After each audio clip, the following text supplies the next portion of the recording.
মাঝ দরিয়ায় নৌকা ডুবে আজ জলের স্রোত না পাহছে দায়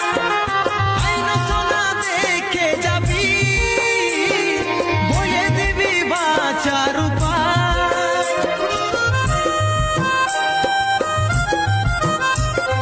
মাঝ দরিয়ায় নৌকা ডুবে আজ জলের স্রোত না পাহছে দায় আইন সোনা দেখে যাবি বলে দিবি বাঁচার উপায় তোর ছলনাতে আমি গেলি ডুবে স্বামীর সোহাগে নিয়ে তুই থাকিস সুখে